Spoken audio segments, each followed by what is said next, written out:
I woke up in the middle of the night on, I guess it was December the 26th, 1985, in a little room full of what appeared to me to be nightmare creatures. That picture is the beginning of contact between the ordinary human being and the visitors. When I walked out of Dr. Klein's office, I realized that it had been real. They were real. The government belongs to them. Hello, everybody. Welcome to Watch Mojo and the Unveiled podcast. I am your host, Rob, and today's guest is Whitley Strieber. He is a prolific author of both fiction and nonfiction. His 1987 book, Communion, is one of the most iconic tellings of an alien encounter that's ever been written. It was made into a film starring Christopher Walken, and it's widely referenced to this day. So he joins me to talk about that, as well as his latest book called The Fourth Mind and the general state of UAP disclosure in the world today. Hello, Whitley. Thanks for joining us today. Thank you. It's my pleasure. Why don't we get started with a little bit of background on yourself for anybody who isn't maybe familiar with your work or what you do? How did you get thrust into this world of aliens and UAP? Well, I was literally thrust into it. I woke up in the middle of the night on, I guess it was December the 26th, 1985, in a little room full of what appeared to me to be nightmare creatures. It didn't occur to me that I was abducted by aliens. What I thought was I was having an exceptionally terrible nightmare. I could not wake up, and there was an assault.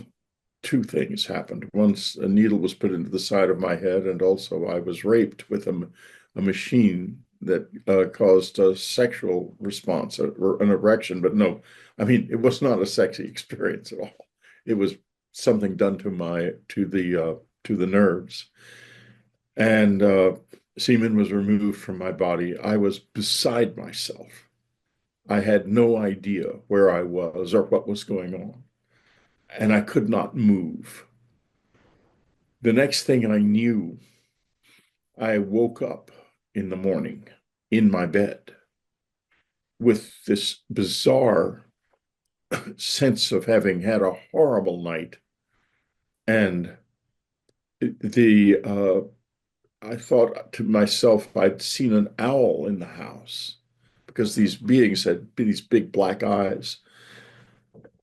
Over the next 6 weeks, I struggled with this. First, when I realized I had been injured, my doctor told me I had a lesion in my rectum.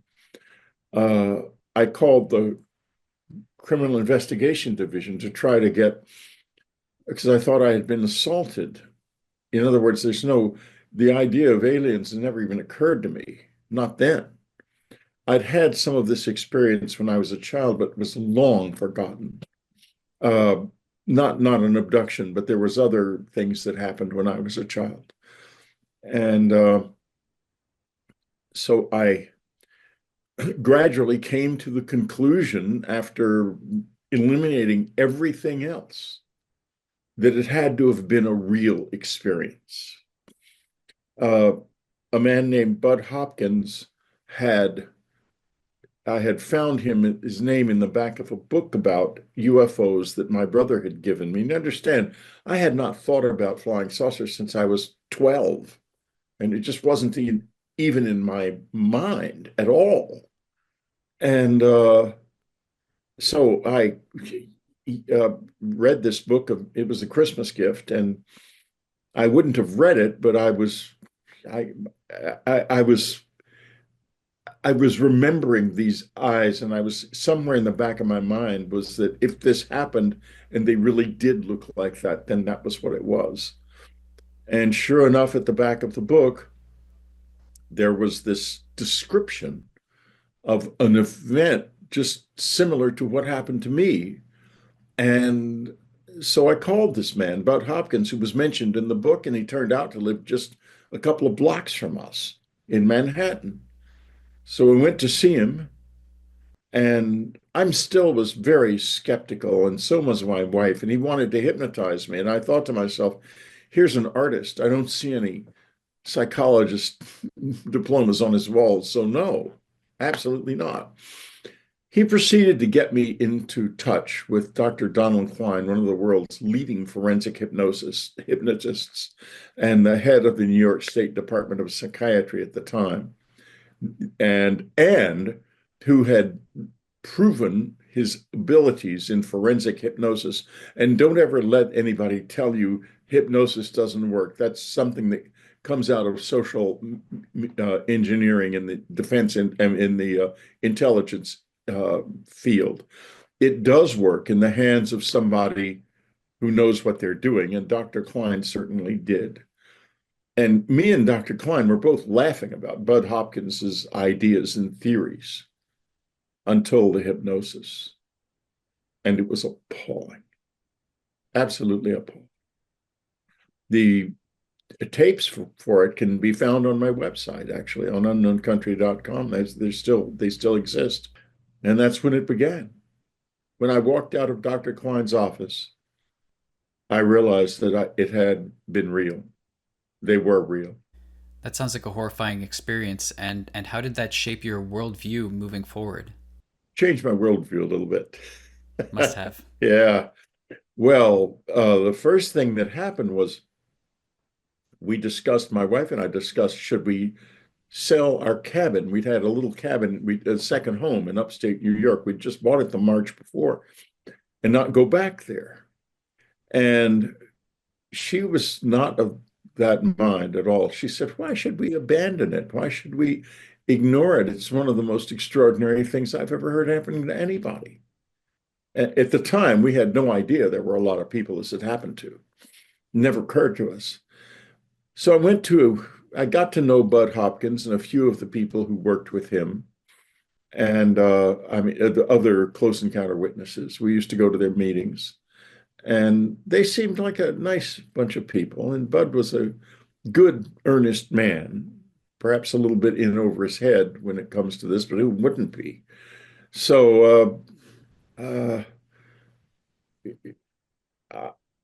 we did decide to go back to the cabin, even though we had at that time a 7-year-old child. It never dreamed that they would come back. And I began to think, what if I try to reconnect with them? So I said to Annie, my wife, and now deceased, I said, Annie, how would we go about that? I said, what I think is I should go out in the woods to where it happened, which I had identified the area pretty clearly from my memories of the beginning of the abduction, which took place in the woods, which I remembered quite clearly under Dr. Klein's guidance. So I said to her, why don't we go out tonight and just show that we know this and we're interested to demonstrate this? She said, well, it didn't happen to me, and I'm not going out there at night. No way. Anyway, we've got a little boy here. I can't leave him. So that was the first night I started going out in the woods. The first night I couldn't get past the end of the yard. It was very frightening. Very, very frightening. And over the next months and years, I did go out in the woods. I went deep into the woods in the dead of the night many times. And while I did not often see the visitors there, they did reconnect with me profoundly. And that's my life now. Was it a difficult decision to write Communion and share your story with the entire world? I know there was a fair bit of skepticism and criticism at the time, but 40 years almost later, have you seen a shift in that perception as time has gone on? Well, first of all, there was no difficulty deciding to write it, although there probably should have been, because I had no idea of any of that. Bud said that maybe 50 people had had these experiences. And so I thought I was writing a fascinating story, a sort of an excursion into another field because of this remarkable thing that had happened. Little did I know that there was a big government deal going on and all kinds of ghastly craziness and so forth. And the book just exploded in my face, frankly. I had no idea. The publisher, the editor called me and said, "We're getting big sales on the West Coast." And that was the first time I knew that something unusual was happening with that book. Now I understand that the cover, which incidentally the original is right back behind me. You can see it beside the picture of my beloved wife, um, who I left and died in 2015. In any case, uh, I that image right there triggered memories in hundreds of thousands, maybe millions of people around the world, and still does. That picture is the beginning of contact between the ordinary human being and the visitors. Amazingly. And no, if I had known that at the time, I would have frozen solid. I would not have been able to write a word. How was it immediately received when it was published in 1987? And over the years, has there been a shift in the perception of your story? The immediate response was a nice review in the New York Times. Uh, and then two things have happened over the years. First, uh, the intelligence community went to work on the media immediately because they're very involved in this and they have excellent social engineering controls. And before I knew it, there were stories all over the place saying lie detectors don't really work, which of course they use in the CIA all the time to vet their officers. And hypnosis isn't real, and all of this guff that started going on. And the media, always obedient media, became hostile to me over the first few weeks. And while by the time I was on my author tour, they were snickering about the rectal probes and things. And I realized, Whitley, you were raped. And these people are laughing at your rape. That went on for 30 years. I had that agonizing and horrifying experience laughed at. I became a figure of fun because I was raped. And I have a lot. Now it's a little different, though. A little different. There's a whole contingent of people in your field and mine, the podcasting business, who will not talk to me, and in the intellectual community who will not talk to me, who will not allow me to speak at their conferences and so forth. And these are all people who are connected in one way or another with the intelligence community or know someone who has said to them, stay away from Whitley. And they're still the what the uh, happening within the Air Force and within a significant part of the intelligence community is they want to reform this as a religious experience. In other words, they're working for the visitors because they do not, there's absolutely no connection to our religions. There's people out there who want to say it's the Blessed Virgin Mary and relate it to the second coming of Christ on Easter of 2026 and stuff. Those are all people who have connections to the government because especially the Air Force is very religious. And they see this in terms of good and bad angels. And of course, I'm the bad angel, naturally.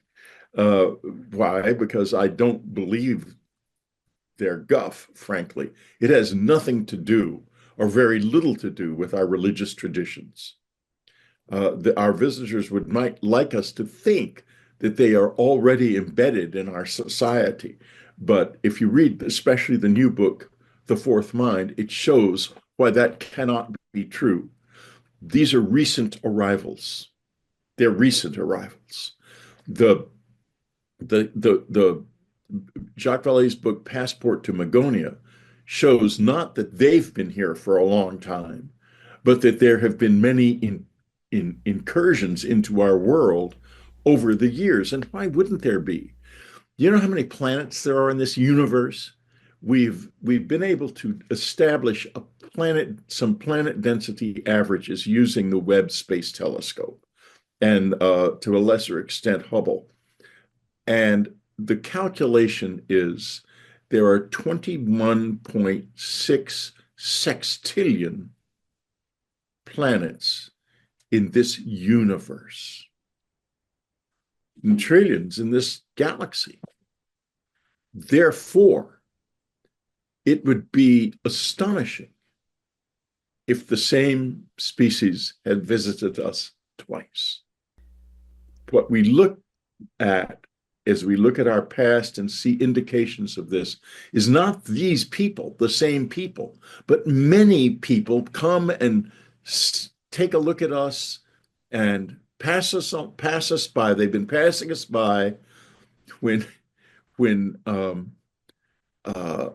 they'd seen that we couldn't respond to them usefully. If you read Ezekiel's wheel, he God knows what he thought he was seeing. But one thing he couldn't do was even begin to communicate meaningfully with whoever was there. And the Epcalis is the same way. They thought of them as gods or demons and stuff. Now, the U.S. Air Force still does. And they want them to be angels, but they think they're also demons here. And guess who's in league with the demons? You're looking at him. And I am not either. I could not be less interested in those old mythologies. They have nothing at all to do with what's happening. I definitely would like to talk about the new book. I read it, and there's so many interesting things in there. But just to follow up on the point of the intelligence community wanting to relate this to a religious event, what would be the motive for doing that? Fear is the motive. They are aware, very aware of the abductions. I know that for a simple, straightforward reason. Dr. David W. Webb, who was a space scientist of great stature, and if you look David W. Webb up on uh, uh, Wikipedia, you'll see he was consulting with every single alphabet there was. He came into our lives in 1986. And at the time, he was rather vague about his origins. I had been told by Stanton Friedman, the UFO investigator, that he wanted, I think it was Stanton, and wanted to contact me. And so I always say, yes, I'm a very affable person. I like people. So I'm not the kind of person who hides. I'm not a celebrity. I'm me. So anyway, he came and had dinner with us in New York. Then he came up to the cabin. And he was oddly knowledgeable and helpful. And he introduced me to an allergist and said he seemed to know that if the visitors touched me, there could be an allergic reaction. That he said things like that they could suppress it if they wanted to, but they might not. And so the allergist started giving me shots, and the house was filled with epinephrine injectors in every room because we had guests up who would also meet the visitors in the house. And if someone had an overt extreme reaction, the epinephrine injectors were there. That all came from David. So the government knew. It knew in 1985. It knew a lot in 1985. Right now, there's an FBI investigation going on. It's a national security investigation, and it has one purpose, so that the FBI can, after doing essentially nothing, announce that it has investigated the abductions and they never happened. Then the next step is to make this into a religious experience. In other words, the government belongs to them. This is their policy being enacted. It's not ours. We are going to end up in a religious experience with somebody who simply wants a convenient way of exploiting us. Your book is very interesting because it's divided into two parts. The first section being about the visitors, and the second part being about us humans. And the first part goes into great deal. Actually, it's based on a Reddit post, which I recognized immediately because at the time that it was circulating, my friend sent it to me. So I read it as soon as it came out, and I was pleased to see that it was talking about the same post in your book, where this anonymous scientist was going through the different biological characteristics of the entities that we commonly refer to as grays that are being held by the intelligence agencies. And, you basically took his information and cross referenced it with your own experiences. Yeah, can you elaborate on that a little bit? Well, someone sent me the Reddit post at some point. I have no idea if it was whether or not it was when it came out or not. Um, but I, as I was reading it, something jumped out at me. It was the means by which these beings evacuate waste from their bodies. It's very unique. And I had seen it done. I had watched them doing it and knew what it was. I had mentioned it in passing to Bud Hopkins, and he was so disgusted. He said, "That must be your imagination." And I just dropped it. Then there it is in the Reddit document. I'd never published it anywhere. No one had ever mentioned it. It's not anywhere in the literature, but there it was. And I thought, my God, this must be real. So I read the document and I made it my business to learn genetics from the ground up. And I figured out the anatomy of the visitors and how it related. They had showed me at one point an eidetic image of one of them in my mind's eye, where it was like a television screen, and it showed it all of its workings. And they came into the house quite frequently, and we saw them. I mean, so yeah, I was able to go through that document in detail and compare my life experience to its descriptions. And boy, that has done it's selling like crazy, just like communion. But just like communion, it has really annoyed the Defense Department. And I have to wonder how long it'll be available, because they'll come after Amazon eventually. And, these companies, they are they will comply with anything they're asked to do. And so I hope it stays available, is all I can say. I hope so too. Just to pick up on the timeline that we had spoken about, so you tried to reestablish contact with the visitors by going back to the area where you had the memories of being abducted. How did things progress from there? You mentioned that they then were coming into your house and you were seeing them all the time. So how did this relationship develop over time? Here's how it developed. Um, it worked well. Uh, First, there were indications, very subtle indications in the house that they had been around.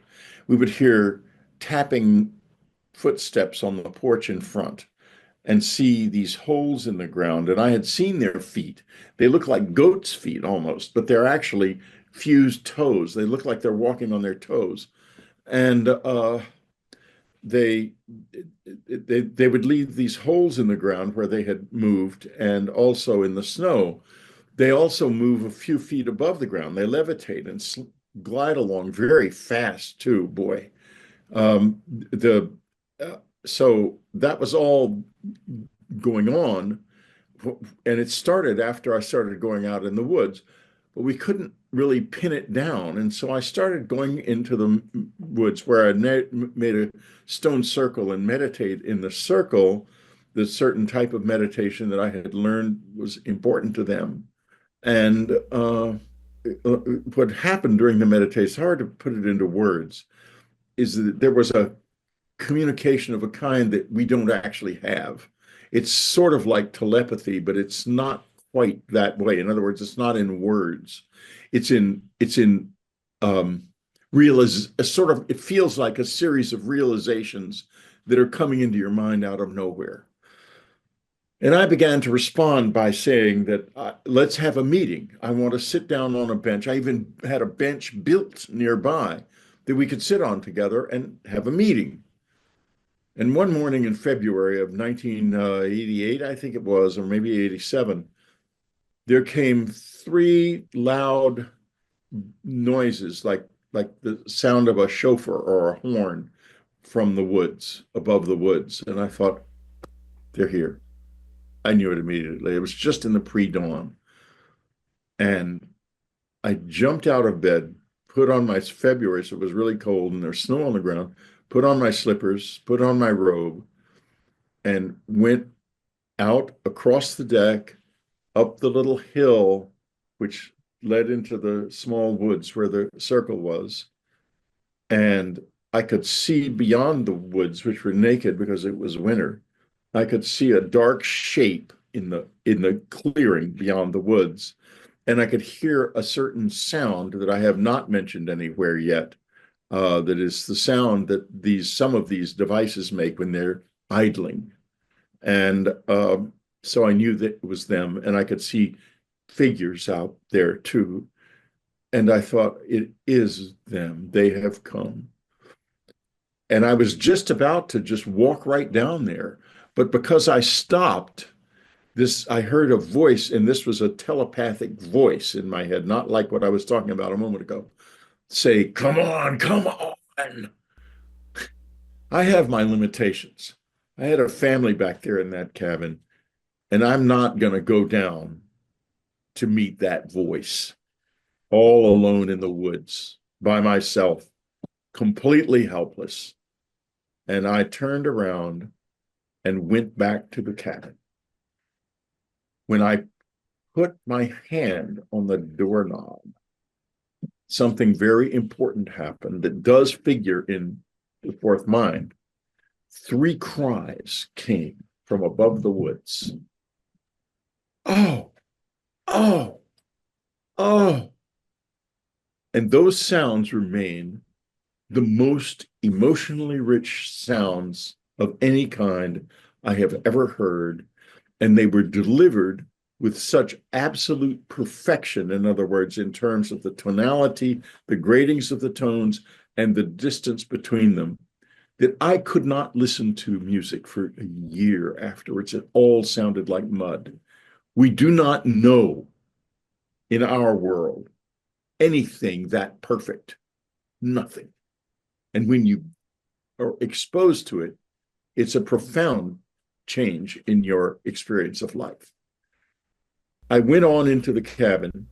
I went upstairs, and suddenly I was aware of an invisible presence. We had become very sensitive to invisible presences by then in front of me. We could, all three of us, myself, my wife, my son, and certainly our two cats, were quite aware that the visitors were often in there invisibly. So I tried to take my attention into my body and do this thing that I call the sensing exercise. That's a long story about that, but get to that if you want to. Anyway, immediately I found myself plunged into another reality. I was kind of gliding along, and I saw these sticks standing, beautiful, graceful sticks standing up. And I thought, what has happened now? Where am I?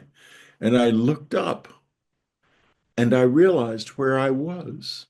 I had been a memory that was my mother's desk in her room when I was a tiny baby. I had been taken back in my mind to the moment that I first walked. The moment I first walked. It was incredible. And it ended after a couple of minutes, and I was back in my regular body, but I had experienced with an adult consciousness the moment I first walked. In other words, there had been a communication. Yes, you've failed on one level because you're here in the bedroom, not with us, but you have succeeded in that you have taken a first step. And that's where the relationship began to deepen to what it is now to this day. That book you have, The Fourth Mind, that's not Whitley Strieber. That's a committee that wrote that book. Me and all kinds of people who work with me through my implant. And I don't think of them as alien versus us anymore. They're people to me. They're people that I know and have learned to respect, to always be aware of that you have to be careful because they're not us and they're not like us. They're not other versions of us. They have a different brain and a different perceptual system. They're different. But once you accept that, living with them is fascinating. I don't often see them physically, but we work together all the time. There's a striking quote towards the beginning of your book that says, "We are a species in amnesia about our past and in denial about our present." Can you elaborate on that, and how does that connect to the experiences that you've had? Yeah, okay. We're in denial about our present. Take something like precognition or telepathy or any of those unusual traits, which are also discussed in the book. Uh, Telepathy has been proven. It's been proven many different ways. Now there's the telepathy tapes of Kai Dickens and Dr. Diane Hennessy Powell. This is real, but you will not find anything about it in Nature magazine, in the magazine of science at all. The reason is we can't go there because we have no mechanism to study. And this is not that I know many scientists who would love to figure out how to study this, but they don't. And they don't because they can't, what is it between two minds that connects thoughts? We don't have that mechanism. My suggestion has been, and I think would be a good place to begin, is what we do have now are more and more sensitive abilities to study genetics and to study the anatomy of the brain. And comparative anatomical studies of the brains of people who can do this sort of thing and who can't, and studies of their genetics is going to net us some kind of a physical baseline. And from there, perhaps we can get to the point where we can find some kind of a signal that we are able to detect. But until science can detect and measure that signal, it essentially has nothing to do except sit there and wonder, just like the rest of us. So that's the beginning of that. Now, first, I'm sure there have been plenty of situations where people from other worlds of various kinds have visited Earth. And it's never taken. In other words, nobody's ever stayed, obviously. Now, our visitors, the new ones, the ones that are here now, have big plans. I think they do intend to stay because when they came, or perhaps were sent, it turned out that we weren't dependent on seeing them through the lens of mythologies and beliefs. There were a few people around who could see them objectively. Not, unfortunately, our people on the inside who are almost uniformly seeing them through a religious lens. But as I said earlier, but people on the outside, like good scientists like Dr. Gary Nolan or Dr. Jacques Vallée, and academics like Dr. Diana Pasulka and Dr. Jeffrey Kripal. The two latter ones, by the way, Diana wrote a beautiful preface for the book, and Jeffrey a forward. These are academics, and they came late, and I have to republish the book to put them in. But anyway, they're there. So these are people who are not in amnesia anymore. What happened to us, though?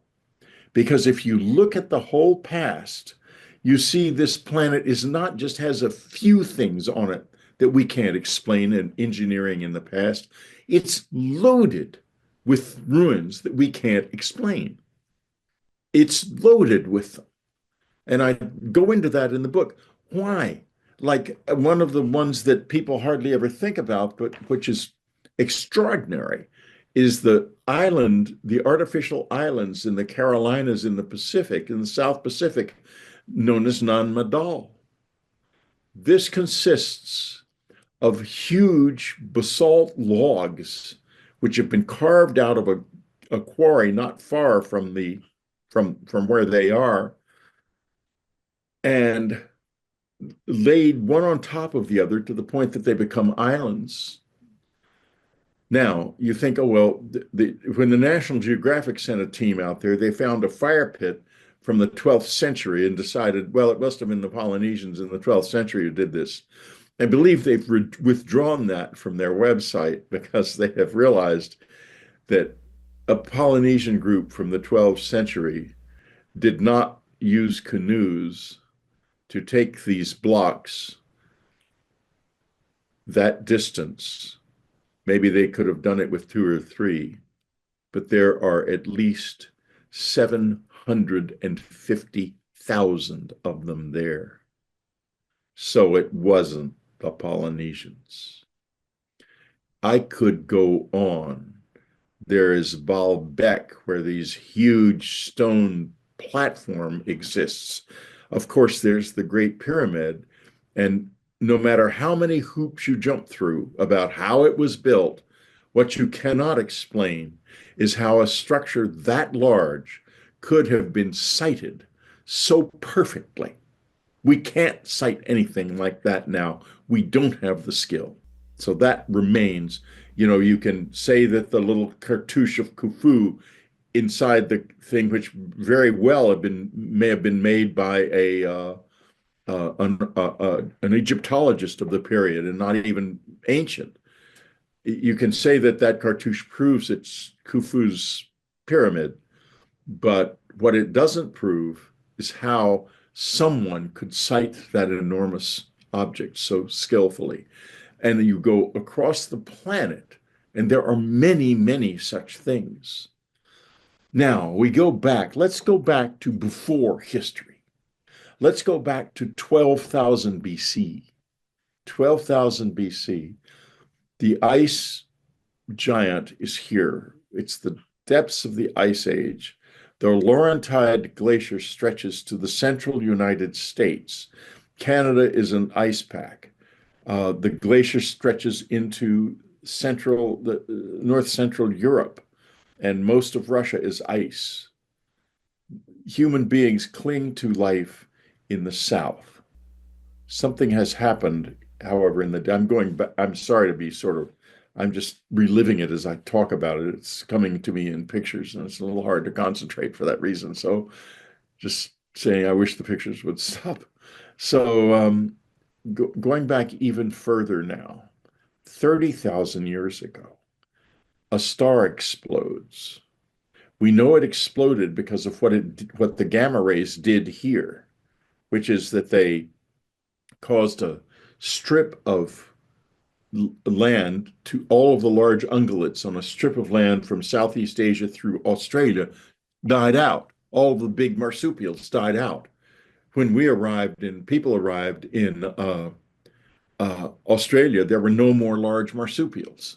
They were all gone because, unlike the small ones who hid in burrows when this happened, the big ones were just standing out there when a second sun appeared in the sky.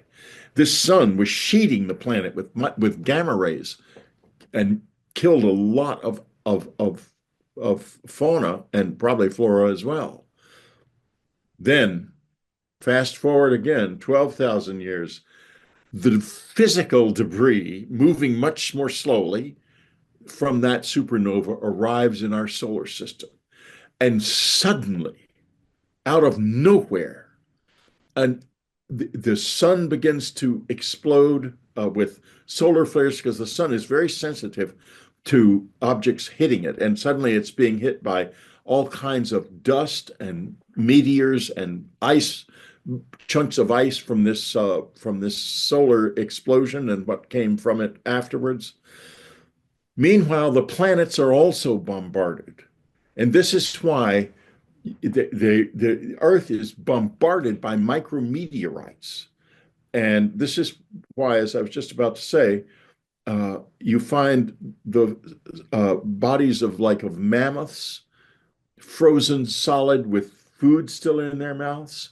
If you look into those bodies, you will find tiny bits of iron embedded in the bone. And that iron is micrometeorites. That's what killed them. They were sheeted with micrometeorites and just dropped dead. Millions of them. Then a fire started across North America because a lot of these meteors were hot and incendiary. And the result of this was the entire continent burned. We know this because of a geologic feature called the Black Mat, which stretches from the Rocky Mountains all the way into almost in places all the way to Canada and into New England.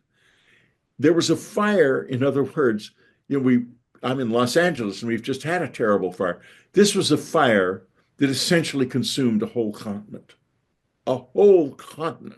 which was heavily forested at the time, and then the forest bled off into tundra in the north. You don't find the black mat in the tundra areas so much. Then something else happened. Something struck the glacier with tremendous force. And we know this happened because splashback from this strike created millions of little craters in the Carolinas called the Carolina Dells to this day.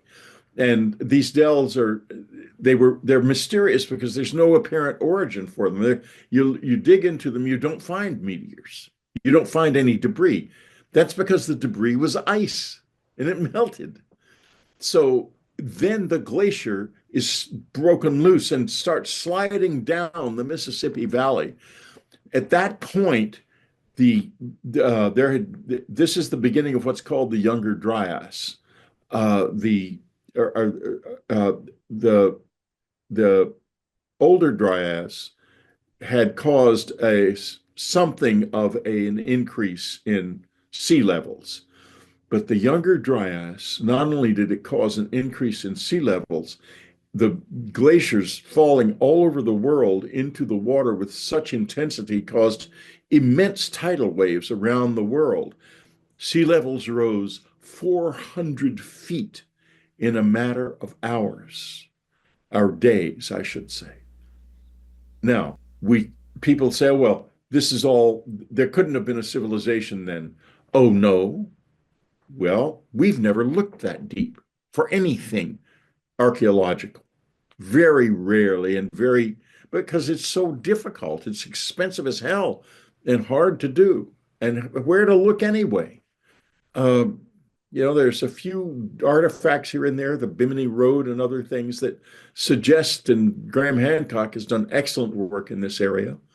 Um, but what happened was this planet was overwhelmed by a massive catastrophe because then the next thing, as the Younger Dryas was concluding and warming up, there was melt. And the melt caused, I've got it wrong, by the way. No, I don't. The melt caused a flood that lasted over the central United States for about 1,000 years. This flood, when you dig down into the black mat, you find carbonized wood fragments and you find algae skeletons. This flood, it didn't last like it wasn't not Noah's flood. It was much worse. It was the area became a gigantic lake for 1,000 years. Through all of this, the skies were continuously alight with auroras that probably covered the entire planet as debris kept striking the sun and causing it to flare. What do we get out of this? We get flood myths from around the world, and we get stories of gods at war in the heavens.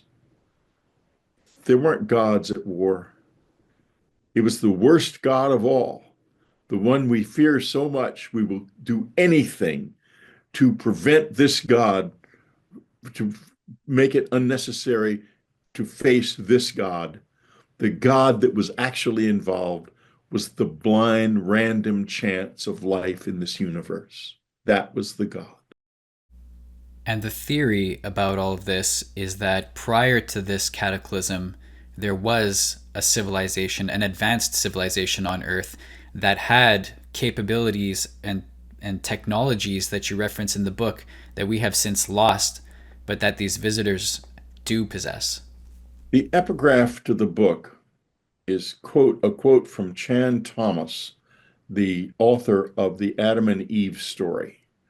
The Adam and Eve story remains to this day partly classified because it is about our distant past and its significance for us now. 2 weeks ago on Dreamland, or I don't know when you're going to record this, but recently I should say on Dreamland, I did a show with a man called Peter Robbins, who was he's a UFO investigator, and he has methodically collected hundreds of images from the moon and Mars, which have been airbrushed out. And you can see here and there in corners behind the airbrushing that there are structures that NASA is hiding from us. Some of those structures may be new, but some of the things that haven't been hidden are clearly structural in nature and ruined and very, very old. I think the truth is this: we had at least a solar system wide civilization. It was destroyed by this event. And maybe there was a war of some kind. I don't know. I couldn't discount it completely. But we entered a state of amnesia from the sheer shock of it. This went on for 1,000 years. There was generation after generation of human beings who did not know anything except a world in upheaval. This is also the time when farming began, because the people who were left alive were the people of the uplands, the, the hunter-gatherers, the wanderers, not the people in the sophisticated cities, because right now, if the sea levels rose 400 feet, our civilization is more developed and it has a higher population than that one did, clearly. But we would lose most of our great cities, would lose most of them because they're mostly near the water. They lost all of theirs. There are places here and there. There's Rockwall, Texas. There's a strange wall, and there are walls that have been found in places like Kentucky and around the world, very deeply buried, suggesting that a long, long time ago there were structures there of some kind. There's some structures like that in Indonesia and in Croatia as well, but not much because everything, of course, was concentrated on the coasts. It wasn't a big industrial civilization like ours, or even a pre-industrial one like Rome and the classical world. It was something else. And this is where we get to in the book what we have lost. We have lost our the abilities that enabled us to do thaalk build Nan Madol and create and cut those gigantic stones and move them at Baalbek and site the Great Pyramid so perfectly. We have lost all of that, and we have also lost telepathy. And I show in the book how in the distant past, this was actually how we communicated. People always say, well, they couldn't have communicated because they couldn't, they weren't the oceans, it was impossible for them. They didn't need that. They used the mind. And this is why when I went to a conference recently, a big conference that Gary Nolan has at uh, uh, uh, Stanford, called the Soul Foundation Conference. I went there with a message. There was a podcast called the Telepathy Tapes. Everyone has to listen to it immediately because it proves that telepathy is real. And it does that by showing how it works among unvoiced people and spellers, they're called, mostly autistic, who don't speak.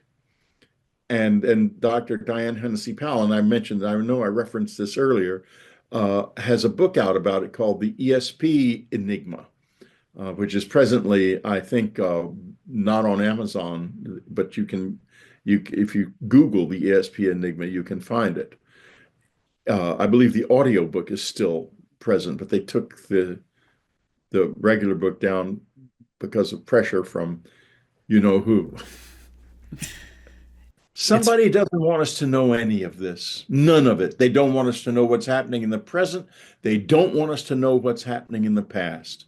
Chan Thomas found out. I, Peter Robbins found out. I found out. Everyone's going to find out now. But how long will it last?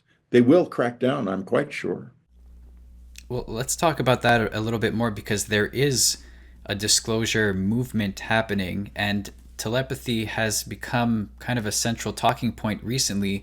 There was a whistleblower from the military, Jake Barber, who came forward recently and mentioned that the military possesses people with, he refers to them as psionics, who can communicate with UAPs, and then they are able to kind of take them down and recover the ships. So that has been kind of an interesting talking point recently, which ties in very closely with some of the themes of your book. What are your thoughts on that? Like, is there a reason that this is coming to the forefront now in terms of the disclosure and how this is all being spoken about openly? Well, yeah, it is. One of the religious people has announced that the second coming is going to occur on Easter Sunday in 2026. And one of the people connected with the government indirectly. And he's saying that the second coming will be then. And I thought to myself, well, he probably knows something's going to happen about then. And but it's not going to be the second coming. It's going to be what a lot of people wish we would believe was the second coming, as if these visitors have anything to do with one specific religion. There's thousands of religions on this planet. Why would they be one that they single out? Why wouldn't it be Kali? I mean, that might be an interesting experience if Kali showed up instead of Jesus at the second coming. So anyway, um, uh, we're in a situation with I understand from them. You understand, I do not, I can't tell you how many predictions they've given me. Most of them haven't come true. And if you look back across the history of the UFO movement, there's all kinds of situations where people went out on mountains and waited for them in the end of the world and this and that and the arrival of the flying saucer, the et cetera. And it never happened. It never happened. And so, but something is happening. It is that the planet, and this is, I don't care about politics. I'm not interested. I'm interested in nature and the numbers that express the condition of nature. That's all I'm interested in. Those numbers are telling us very clearly that within a few more years, the planet's environment is going to change in fundamental ways that are going to be uh, not helpful to the human species. And the visitors, it's there, as far as I understand it, they will show up in great numbers when we are all certain that the planet cannot sustain us anymore.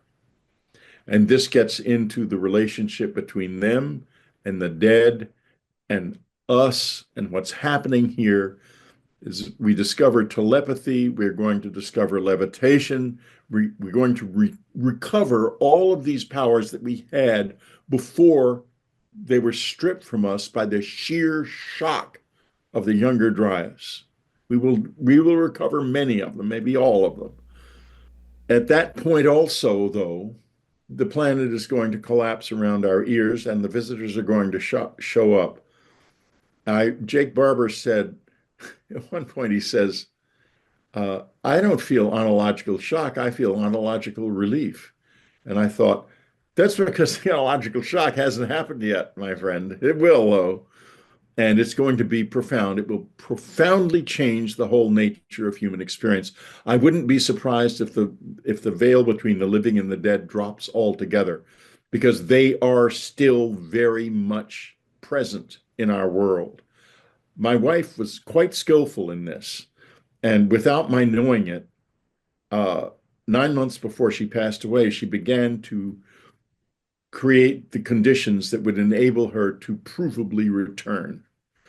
And without going into too much detail, I mean, it's all in a book called The Afterlife Revolution that we wrote together after she passed.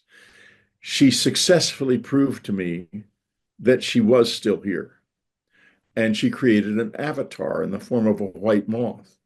And the white moth became a very useful tool because the white moth would show up.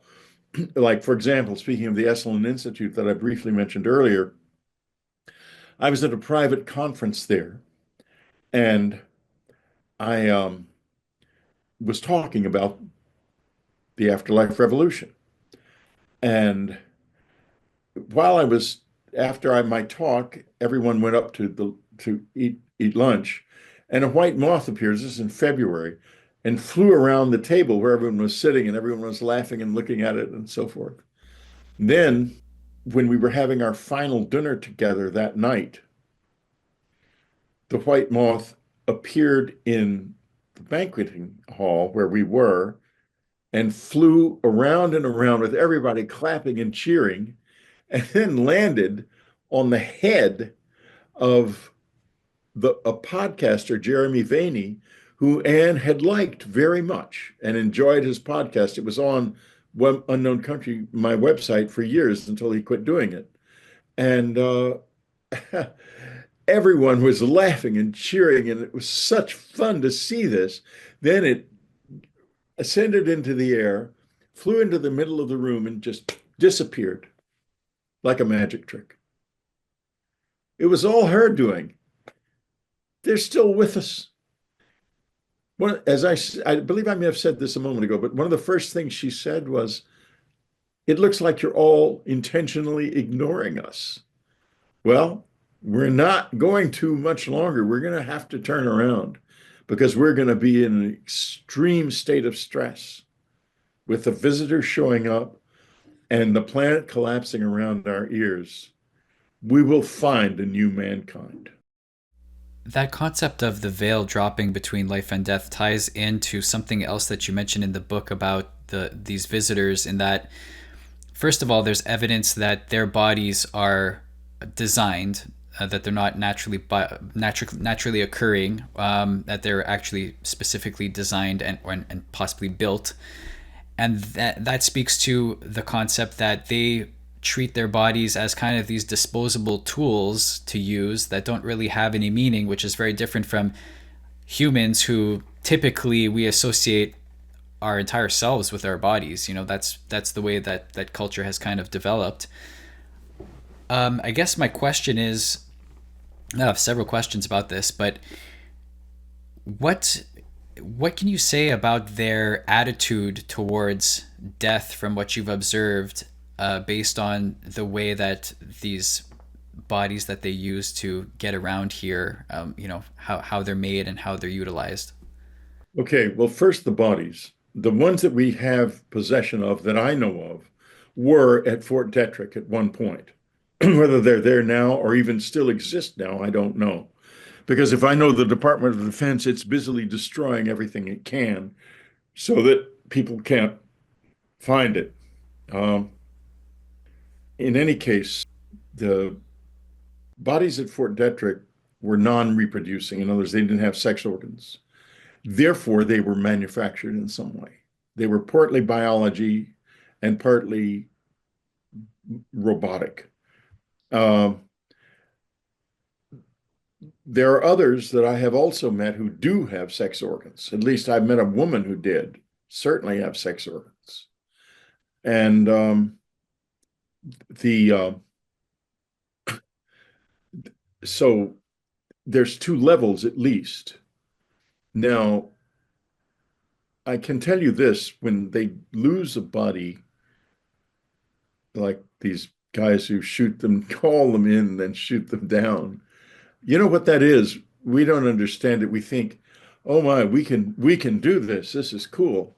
Uh, I had John Blitch on Dreamland. That he's one of the people who are speaking out from within the government a few weeks ago, and John was talking about how they could do that. And I said to him, you understand what's happening is this. In my book, A New World, I explained how the visitors had communicated to me that we needed to be able to defend ourselves from their level of intrusion, or they couldn't really deal with us. They couldn't treat with us. They're trying to get us to the point where we have a, a viable presence. What happens when the telepaths in the military call them in and then they shoot them down is they're in a training program that they don't know as a training program.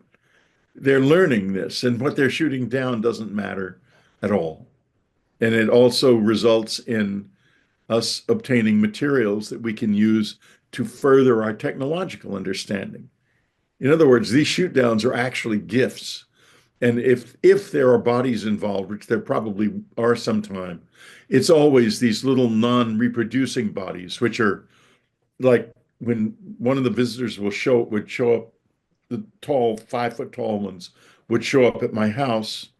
Uh, she would often have a whole bunch of little ones around her, and that she communicated to me that this was the good army, and they were they were all inhabited by her at the same time. They were all the same being. It's just that she had all these avatars that she could send out into dangerous situations that she was curious about without worrying about getting herself killed. I would think killing one of the biologically complete ones would be very unwise. The others, the little ones, they don't care. It pisses them off because they lose something in there. Obviously, I mean, they have manufacturing and they have an economy of some kind, just like we do. And so something that had took work to build is destroyed, and doesn't make them happy. Something else that have been wondering about since reading your book is just you mentioned that it hasn't they haven't necessarily been here for a long time. Like there may have been isolated periods where different groups have visited Earth, and that we're experiencing visitation from one kind right now.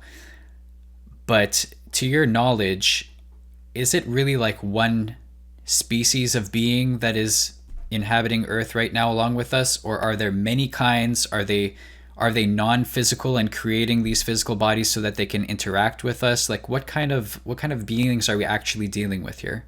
Okay, I can tell you about three different types of being because I've seen three different types of being and interacted with them. I've seen the grays, uh, which are the most familiar ones. I have had one encounter with two tall whites and one encounter with a child of a tall white, of the tall whites. And I have had one encounter with what is known as a Nordic, which is a very pale but essentially human-looking person who was voiced. The uh, I don't know if the tall whites are voiced or not. The grays aren't. They have no vocal cords. They have no syrinx, which is what a bird uses to make notes. That's why I heard only three very complex, emotionally complex cries. That's the only sound they can make. And this relates to the spellers. The spellers are telepathic because they don't have voices. The grays are telepathic because they don't have voices. But the difference is this: the spellers are an isolated community in a in a voiced species. The grays are an unvoiced species that is generally telepathic. And it is a very different experience to get close to them in the mind because there's only essentially one of them with many, many different shadings of personality. Uh, and but it's very, they don't have war with themselves ever, but they might become very aggressive if they're uh, prodded from the outside. Where did we start here? I've gotten a little prolix. I apologize. Right. I was just wondering about, because we had mentioned that their bodies are more or less like avatars for themselves. Does that mean that they have non-physical like presence that Okay, all right. Well, I'll tell you what I think. I saw, believe I saw, and I'm always so equivocal about this because when you're with them, you're not in this mental state, you're in another mental state. And you can bring memories back from it, at least I can, and some other people I know can. But those memories can become quite distorted because there's the way the body works, the memory works is it's a comparative mechanism. It compares what you're seeing now to things you've seen earlier, and you've been building that since childhood. When you confront something that you've never seen before, that you don't have any comparison for, it may slip away quite quickly. That's why, for example, I forgot my childhood memories. And so many people forget. My son has forgotten all of his childhood memories, but I saw them happen, a lot of them. So what I saw was one of the little ones open a drawer, a long drawer, and there were a bunch of ones like him in the drawer, lying there with their mouths sort of slack, like they were just like they looked like dolls. And suddenly they began to come to life and come out and up out of the drawer. And that's why I understand them as being avatars of what we would call a spirit or a disembodied presence, which is actually some kind of a concentration of consciousness that has a coherent uh, self to it, a coherent presence, which I think our dead also have for the most part. And so that's why I think they use these bodies like we use clothes or diving suits. do you think that the same might apply to us, but just without our knowledge? That we may have, this concentrated consciousness, that is the source of our beings, but we don't realize that, maybe as a result of the amnesia that you were just talking about before. We eventually realize it when the body stops functioning. The visitors can take me out of my body. There's a place right back here, right at the C1 vertebra, the top vertebra, and they'll touch it with something that causes a kind of electricity to go down my spine, and I can feel what feels like clamps opening on my spine, and I can just roll right out of my body. I can see it there, and it's a completely perfect separation. I've met, talked to people, and gone places like this, and it's not happened often because I finally decided they just didn't trust me not to go to the White House and scare the president or something, which probably would have done. So we can get out of our bodies too, but I don't think we are meant to do that until death. I believe that may be changing, though, as we've referred to earlier, this fundamental change that's coming. Um, uh, it, and I think the dead are all around us. I think our dead, and when people say that they feel a presence, it's often their own dead. I think these orbs that show up are usually us, because there's a man that meditated with me for years, a couple of years at the cabin, the old cabin in upstate New York, and he could manifest physically. In other words, he could become a physical presence, or he could become an orb. And he was with six others, and they would float around in the woods. These orbs would float around in the woods. I never saw them, but my son's friends, and he did see them. And then he turned into a very bright orb on the last night we had the cabin. I got beat up a lot in the media, and people stopped buying my books. And I lost that cabin. And the last night, um, he showed up, and we had a remarkable connection. He was this bright thing about size of a basketball in the hovering over the front yard with these white, thin white beams coming out of it. And they were like laser beams. And when I was watching this, I saw this out of the front window of our bedroom. And when they would touch me, they brought with them almost a taste of him, like an essence. It was just beautiful. It was one of the most beautiful experiences I've ever had in my life. That's amazing. That's us. That's us. That's what we are. So this is now, let's get a little farther down here, though. We are in this state for a very specific reason. It is to experience everything as new all the time and to gather that experience as a form of energy. And as to how that works, that is explained very clearly in the last document of soul science that exists on Earth, of real soul science, which is on the west wall of the entryway of the Pyramid of Unas. It's known as the Pyramid Text. And forget reading the so-called translation of the Pyramid Text. It's a silly Eurocentric absurdity. Uh, there is an author, Susan Bryn Morrow, whose book, The Dawning Moon of the Mind, does address these hieroglyphics in a more rational way and a more useful way, uh, and a more humble way, I might add, with respect instead of disdain, of the disdain of the ignorant who believe themselves to be superior to their intellectual betters, the ancient Egyptians. Uh, in any case, it describes the spine as a serpent of light, and around it are seven smaller serpents circling it all the time, drawing experience into the spine, which then accelerates it and into the next level, into the second body. And when you die, that's what you are. You are that second body. Your life experience goes with you.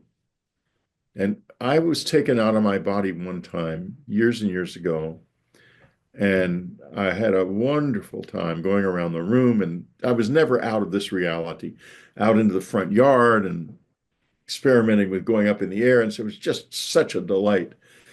But when I came back and I was beside the bed looking down at my body, I thought, wait a minute, nobody told me how to get back in.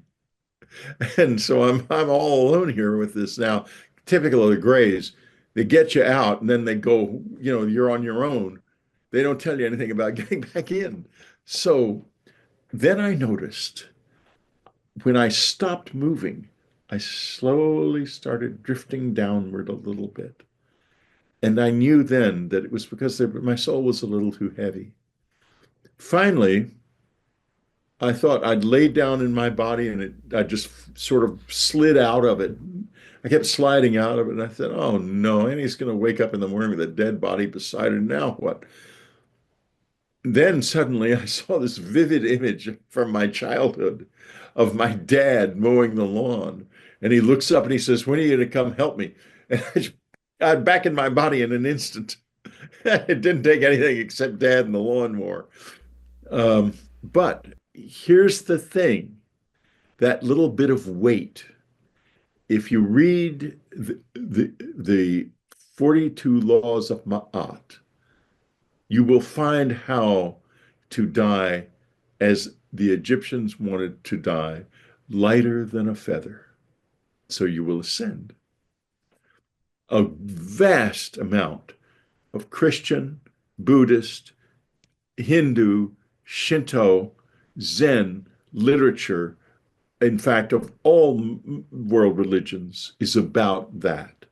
How do I die without any connections left to the earth, to my life? How do I die light as a feather or lighter than a feather? Annie was a master, frankly. She would be really pissed off hearing me say that because she used to say every master that isn't hidden isn't a real master. I said, what about Buddha? And she said, he's hidden. He's still hidden. And that's true, because Buddha said, uh, no images of me. But if you go to Bodh Gaya in India, the first thing you see is a 150-foot tall statue of Buddha looming over the Bodhi tree. So Buddha is still hidden. In any case, she said this: enlightenment is what happens when there is nothing left of us but love. Those are extremely powerful words. The love she was referring to was not sentimental love that we have in our daily lives. It was what's called objective love, which is the urgency that began the universe in the first place. It's the urgency of God to create. This is what we have to find in ourselves. This is what inner search is all about. And you can find it easily. Meister Eckhart, the 12th century German mystical philosopher and theologian, said it best: God laughs and plays. You find your laughter. We were in the Gurdjieff Foundation for a long time, and that's a foundation founded by an Armenian mystic called G.I. Gurdjieff, who had a lot of fascinating ideas, but unfortunately, like all things like that, it's kind of in decline, in my opinion. Although if you're interested, you can go to gurdjiefffoundation.org and you can find it and explore it. They don't laugh. And he used to say, I'm not going to the meetings because they don't laugh. Laughter is the beginning. When you laugh, you're beginning your inner work. Laugh and play, she would say, laugh and play. That's how to become enlightened. And if you read the works of Buddha, he didn't do it that way quite. But that was what she said. She said another thing, and this is so deeply freeing, and I do wish more of our politicians would take it to heart. I asked her, what is compassion? Because I always wonder about that. And she was so compassionate. And just naturally, I mean, she knew just how to be compassionate. And it wasn't always pretty. It was sometimes her compassion blew people out of the water, frankly. And she said simply this. She said, each of us is all we have. Each of us is all we have. And when you think of that, I look over at you. You're all you have. You know what that makes me feel? It makes my heart fill with a feeling of regard for you and hope for you and interest in your life.